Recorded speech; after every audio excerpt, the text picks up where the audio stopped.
I will be doing the negative side to the American Samoans citizenship issue.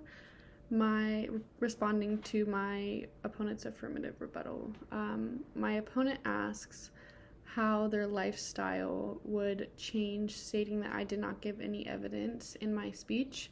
So, the United States has often had a past of claiming things of their own, and when owning land, they tend to like to change things, especially way of life in these areas. They like to go over, and if they own them, they like to claim it as their own. They like to change it because it's their land. They can do that.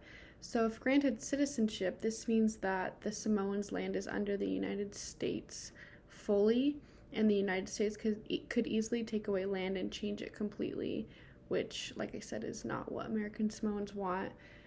Why would anybody want that? An example of this would be like in Hawaii. It's very touristy now. It's a tourist destination, and now the Hawaiian culture is not the same, and it's actually like a really big issue right now, and it has been the last couple of years, especially because of how like gentrified it is over there, and people move there just to move there because it's pretty, but there's a whole culture over there. There's a lifestyle over there, and the United States has the power of just making it a touristy area, and although it brings them in money, it takes away the uniqueness that Hawaii has. And why would American Samoans want that for their land? That's a lot of Hawaiians are not happy with how things have been the last couple of years because it keeps happening to them, and Hawaii is just seen as a place people think is for vacation and they can just move there, but in reality it's making land go up for all of the Hawaiians and raising prices on everything and taking away these people's land that they've been there forever, which could potentially happen to American Samoans if they are granted citizenship, and given more, the United States is given more power. My opponent asks questions what exactly I mean by lifestyle when I say that they could have their lifestyle taken away, and basically I mean the culture that's unique to their land.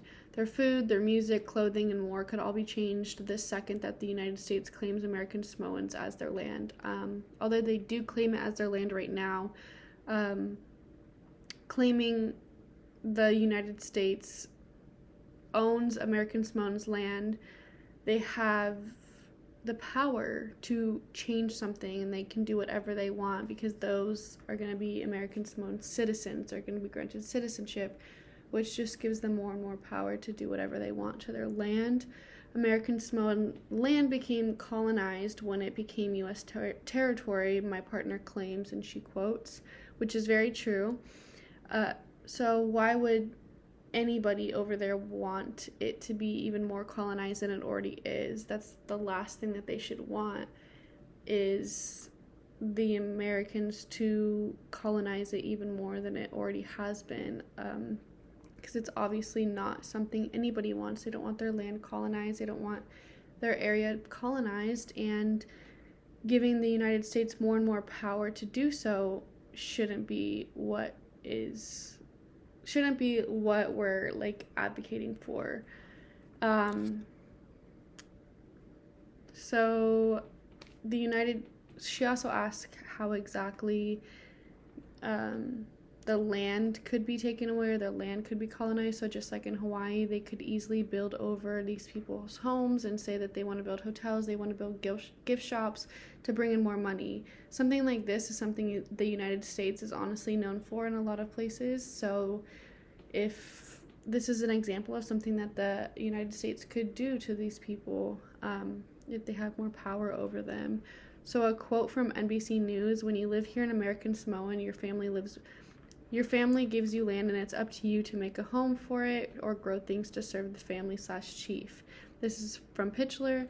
"There are very scared bonds between us and our land and our water. Land and water are extensions of our identity. So if you take away our land and water, you are not just serving us from economic mobility, you are killing our part of the identity." Like I said, this is from an American Samoan that is currently living there. He says that it will just take away their entire life. It will take away their mobility. They're killing their identity if you try and give these Americans more power to take over their land.